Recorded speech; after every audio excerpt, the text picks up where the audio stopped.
ಇವತ್ತೇನು ಜಗದೀಶ್ ಶೆಟ್ಟರ್ ಹೊರಗಿನವರು ಅಲ್ಲಿಯವರು ಅನ್ನುವಂಥದ್ದು ಹಾಗೆ ಅಪಪ್ರಚಾರ ಮಾಡಿದ ಜನ ಅದು ನಂಬಲಿಲ್ಲ.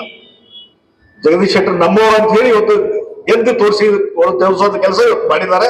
ಅದಕ್ಕಾಗಿ ಚುನಾವಣೆ ಗೆದ್ದ ನಂತರ ಇಮಿಡಿಯೇಟ್ಲಿ ಅಧಿಕಾರಿಗಳ ಸಭೆ ಕರೆಯುವಂಥದ್ದು, ಡಿಸಿ ಕಚೇರಿ ಸಭೆ ಕರೆಯುವಂಥದ್ದು, ಎಲ್ಲ ಇಲಾಖೆಯ ಒಂದ್ ರೀತಿ ರಿವ್ಯೂ ಮಾಡುವಂತದ್ದು. ಈಗಾಗಲೇ ಸ್ಮಾರ್ಟ್ ಸಿಟಿ ಏನ್ ಕೆಲಸ ಕಾರ್ಯ ನಡೆದವೆ 24x7 ಅಲ್ಲೇನು ಲೋಪದೋಷ ಇದಾವೆ ಅದ್ ಹೆಂಗ್ ಸರಿ ಮಾಡ್ಬೇಕು, ಈ ರೀತಿ ಎಲ್ಲ ಇಲಾಖೆದು ಒಂದು ಚೇಂಬರ್ ಆಫ್ ಕಾಮರ್ಸ್ ಅವ್ರು ಭೇಟಿಯಾಗಿ, ಇಂಡಸ್ಟ್ರಿಯಲಿಸ್ಟ್ ಭೇಟಿಯಾಗಿ ಅವ್ರ ಜೊತೆ ಸಮಾಲೋಚನೆ ಮಾಡಿಕೊಂಡು ಮುಂದೆ ಬೆಳಗಾವಿ ಮಹಾನಗರನ ಯಾವ ರೀತಿ ಬೆಳವಣಿಗೆ ಮಾಡಬೇಕು, ಅಭಿವೃದ್ಧಿ ಮಾಡಬೇಕು.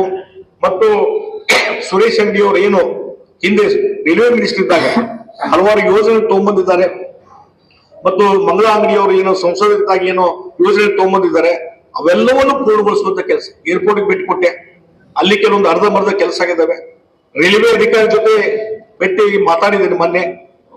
ಮತ್ತು ಕೇಂದ್ರದಲ್ಲಿ ಮೊದಲೇ ಅಧಿವೇಶನದಲ್ಲಿ ರೈಲ್ವೆ ಮಿನಿಸ್ಟರ್ನ ವೈಷ್ಣವಿ ಅವರನ್ನು ಸಹಿತ ಭೇಟಿಯಾಗಿ ಈ ಭಾಗದ ಸಮಸ್ಯೆ ಏನದ, ಮತ್ತೊಂದು ಯೋಜನೆ ಏನಾಗಬೇಕು ಅದನ್ನು ಸಹಿತ ಅವ್ರ ಗಮನಕ್ಕೆ